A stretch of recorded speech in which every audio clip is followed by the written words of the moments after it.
대통령 5년 단임제 현행 헌법이 확정된 지 꼭 30년이 흘렀습니다. 이제는 시대에 맞게 새 헌법이 필요하다는 여론이 확산되고 있는데요. 문재인 대통령도 내년 6월 지방선거에서 반드시 개헌을 하겠다고 약속을 했습니다. 네, 하지만 정치권의 개헌 논의는 지지부진한 상황입니다. 이 시간 최진 세안대 부총장, 최형두 경남대 초빙 교수 모시고 자세한 내용 짚어보도록 하겠습니다. 어서 오십시오. 네, 안녕하십니까. 네, 저희 현행 헌법, 네, 반갑습니다. 30년이 되다 보니까 이게 계속 개헌 의견들이 제기가 돼 왔습니다.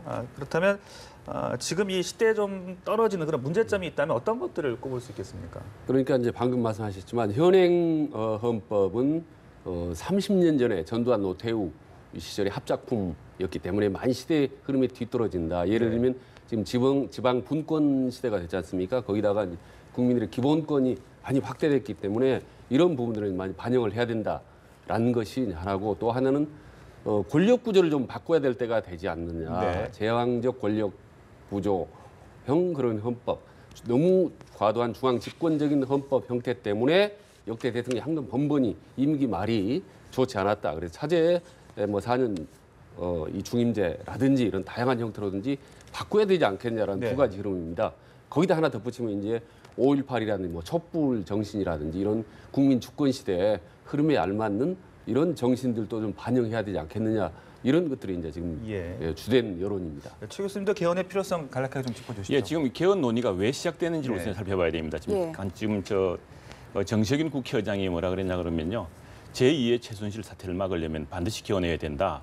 그리고 그 개헌의 핵심은 바로 분권이다라고 했습니다. 권력을 분산시켜야 된다는 걸요.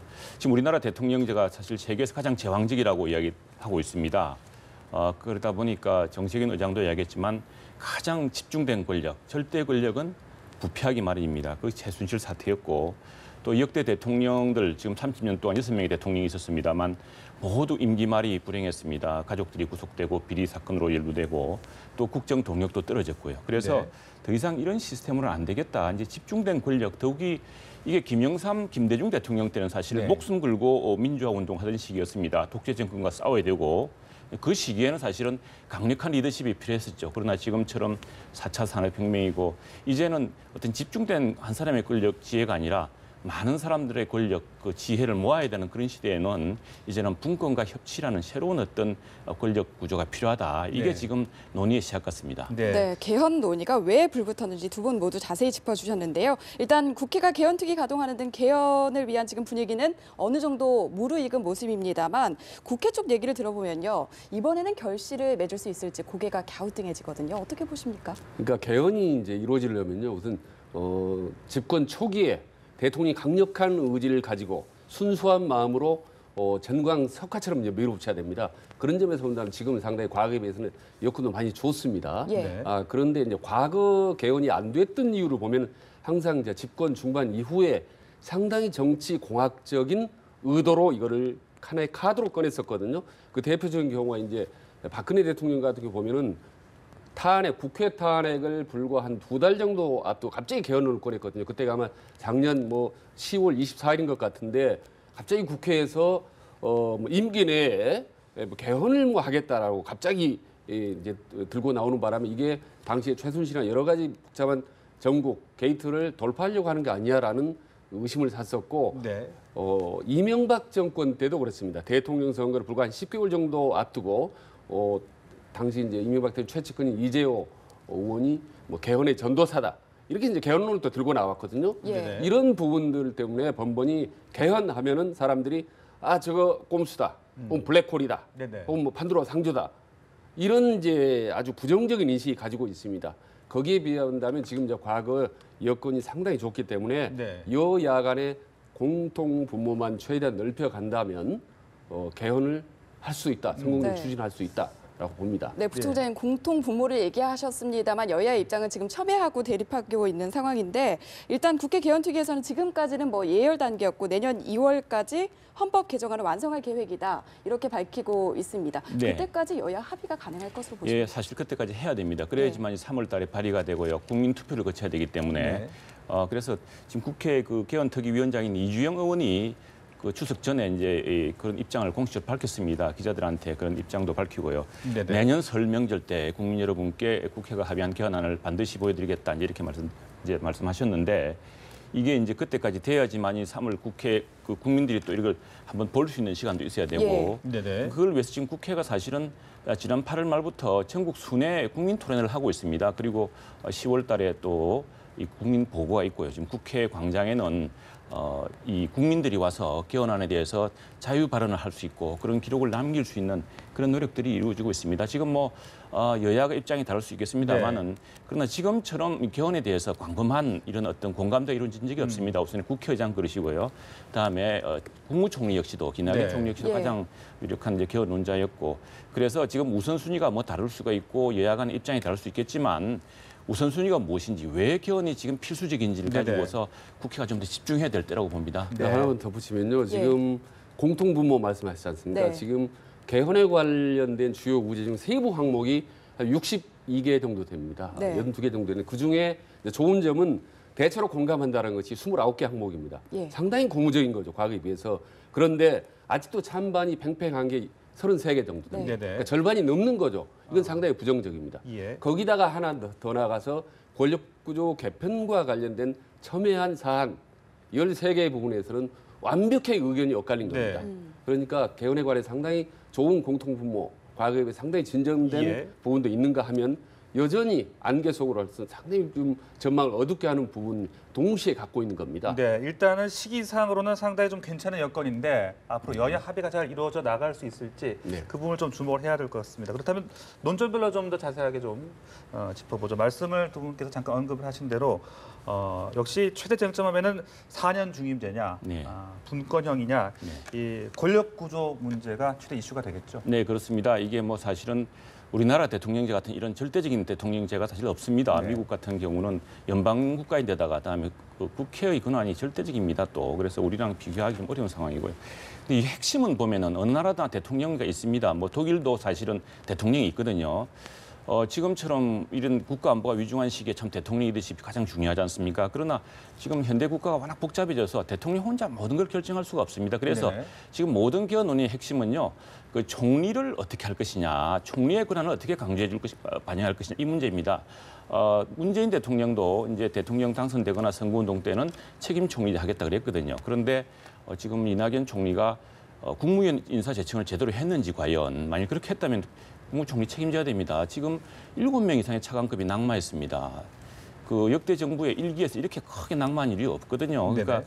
우선에 장관 제청부터 잘해야 되고 예. 이런 지혜를 모아가기 위해서 국무총리가 실질적인 권한이 있어야 됩니다. 네네. 이게 항상 구두선처럼 선거 때는 말되다가 실제로는 사라지고 그러다 보니까 이게 그 권한도 없고 정부를 잘 할 수가 없고 그러다 보니까 청와대가 모든 걸 다 한다고 하지만 사실 청와대 비서실 한 200명 정도가 다 할 수가 없습니다. 예. 그 내각의 종합적인 지혜 여러 가지 경륜들 정부 내 여러 가지 것들을 다 모아서 해 나가야 되는데 그래서 핵심은 대통령과 총리의 관계를 어떻게 할 것이냐 네네. 이게 핵심이고요.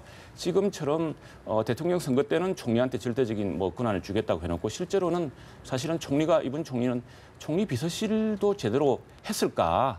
라는 의구심이 많을 정도입니다. 네네. 이렇게 되어서는 정부가 제대로 이 복잡한 상황을 분권과 협치를 이루어내기 어렵습니다. 그래서 중요한 점은 총리에게 어떻게 실질적인 권한을 부여할 것인가 이걸 둘러싸고서 여야가 치밀하게 논의를 하면은 네네. 어떤 분권 문제 4년 중임이든 또는 분권형 대통령제든 네. 결론이 나오지 않을까 싶습니다. 네, 대통령과 총리의 역할을 좀 잘 네. 짚어봐야 되겠다 그런 네, 네. 말씀이셨는데 네. 어떻게 권력구조 개편 그러니까 문제 좀 접근해야 될까요? 지금 권력구조 개편 문제는 네. 정말로 아저씨 어려운 문제입니다. 제가 그동안 여러 번 이제 TV 토론 나갔지만 팽팽하거든요.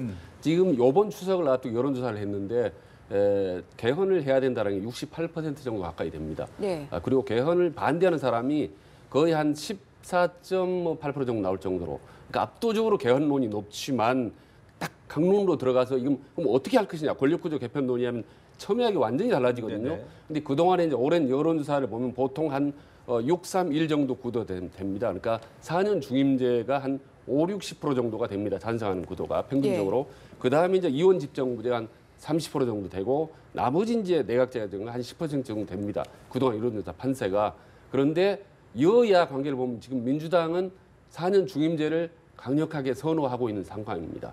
거기에 비하면 이제 자유한국당, 제1야당은 권력구조를 바꿔야 된다, 이 틀을 바꿔야 된다는 점에서 이원 집정부대를 선호하고 있거든요. 네네. 이렇게 국민 여론 간에도 631 구도로 달라지고 있고 여야 구도도 팽팽하게 갈라져 있기 때문에 이 권력구조 개편 문제는 그야말로 정말 손대기 어려운 문제다. 바꿔야 된다라는 부분은 누구나 동의하지만 어떻게라는 강론으로 들어가는 순간 블랙홀로 빠질 수 있는 정말 이 판도라 상자 같은 이 부분입니다. 네, 그렇다면 지방 분권이라든지 네. 국민 기본권 확대 이런 내용들은 합의가 좀 더 잘 이루어질 수 있을지 그 부분을 좀 더 진전을 시켜 나가야 될까요? 근데 사실은 이게 강론으로 빠지면요. 네. 강론이 더 디테일이 더 의견이 많습니다. 아하. 예. 지금 당당히 평등권 문제, 성평등권 이렇게 되면서 이게 상당히 지금 사회적으로 가치 논쟁으로 벌어지고 있거든요. 그래서 국회가 지금 잘 가리마를 타야 되는데 이게 뭐냐면은 지금 왜 개헌 논의를 시작했느냐, 그 권력 구조에 관한 문제, 왜 대통령도 역대 실패했느냐.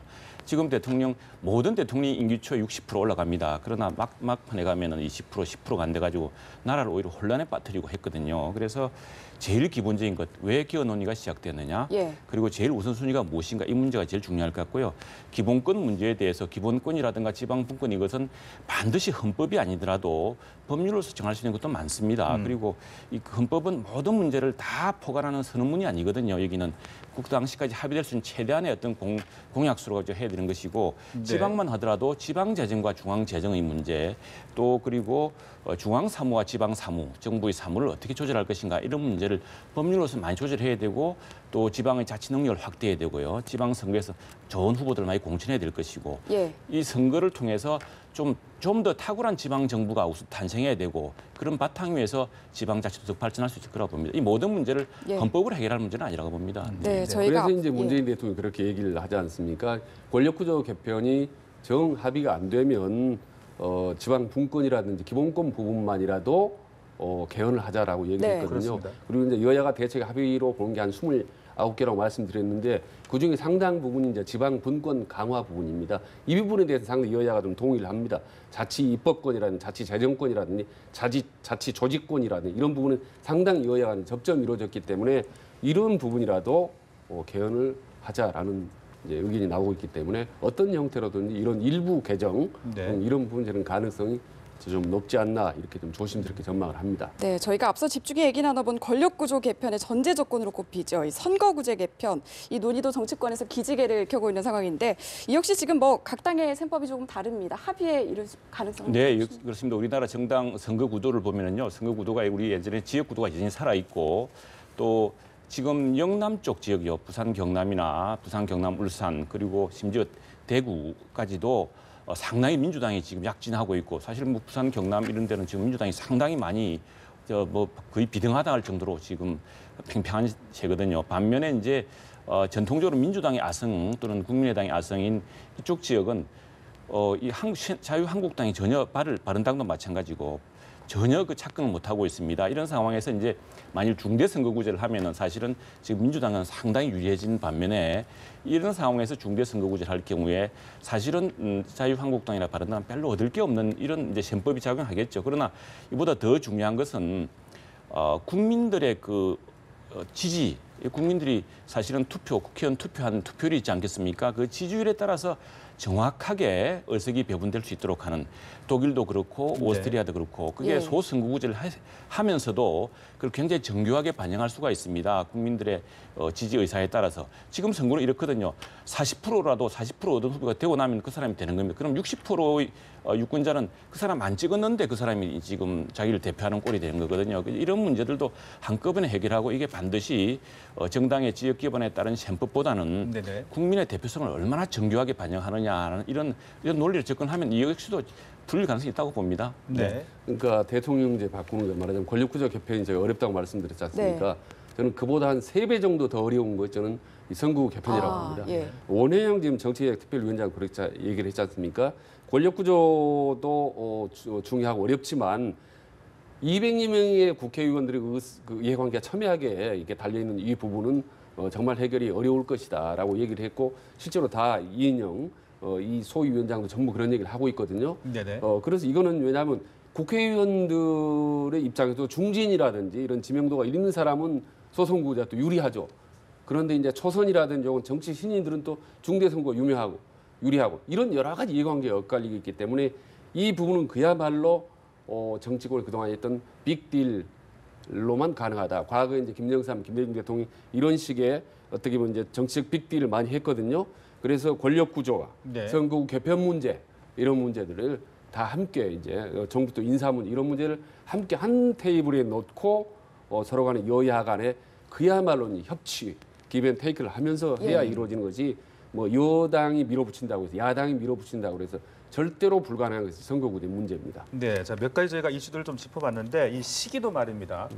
지방선거와 개헌 국민투표를 동시에 실시하는 것 이것이 적절한 것이냐 논란이 있는 것 같습니다. 어떻게 좀 생각하십니까? 사실은 이제 국민 효율적 차원에서는 동시에 이루어져야 되는 거죠. 국민투표 한 번 한다는 게 얼마나 복잡하고 번거롭고 많은 예산이 들어가는 건데 지방선거 끝나고 또 한다? 이거는 많이 지금 국가적인 효율성 낭비거든요. 네. 그래서 사실 한꺼번에 한 것이 적절합니다. 요번에 이제 보궐선거도 지방선거 같이 하지 않습니까? 다만 이제 정치적인 이해 득실을 굳이 따져본다면 야당에게 약간 불리하죠. 왜냐하면 지금 한 1년 정도 집권 지금 기간이 넘어서 선거를 치르면 문재인 대통령이 지금 65% 정도 지지율을 달리고 있는 상태에서 정권 초기에 국민투표를 실시하면 아무래도 네. 지방선거 유리할 가능성이 높습니다. 거기다 지금 지방선거가 여러 가지로 판세를 보면 지금 더불어민주당이 상당히 좀 승리할 가능성이 높다라는 그런 이제 전망들이 나오는 판에 동시에 국민투표가 실시하면 아무래도 야당, 특히 자유한국당에게 불리할 수밖에 없다. 그래서 상당히 지금 분리선거를 좀 주장하고 있는 게 아닌가라고 좀 분석을 합니다. 네, 최영두 교수는 이 시기에 대해서 어떻게 생각하실지 짤막하게 한 말씀 드릴게요. 그게 아마 이제 홍준표 대표가 지난번에 잠깐 그 이야기를 하면서 지금 갑자기 이 자유한국당이나 야당의 입장이 있는 듯이 지금 오해된 부분이 있는 것 같은데 지금 뭐 국회 개헌특위위원장 이주영 위원장이 우선에 지금 자유한국당 의원이지 않습니까? 내년 2월까지 개헌안을 만들겠다고 지금 최선을 다하겠다고 한 상황이기 때문에 저희야 모두가 지금 여기 최선을 다해야 되고요.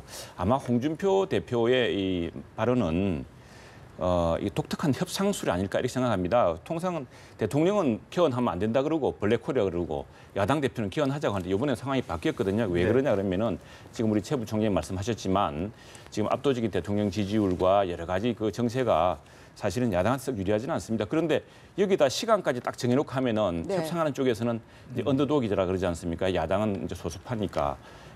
그 시간표까지 끌려가면서 유리하게 해주지는 않겠다. 협상에서 주도권 말하자면 삿바 싸움을 하는 그런 국면으로 봐야 될 것 같습니다. 지금 6월에 한다는 것이 국민적인 어떤 그동안 이야기가 많이 되어온 상황이기 때문에 누구든 그걸 하지 말자, 미루자라고 이야기하기는 어려운 국면 아닌가 싶고요. 네. 홍 대표의 발언 그런 면에서 모든 걸 다 양보해가면서 이렇게 다 끌려가지는 않겠다. 네. 일단 삿바 싸움을 한 것이다 이렇게 봅니다. 네, 정치권의 이해 득실보다는 진정으로 좀 국민을 위한 개헌 논의를 기대를 해봐야 될 것 같습니다. 두 분 말씀 여기까지 듣겠습니다. 고맙습니다. 고맙습니다. 감사합니다.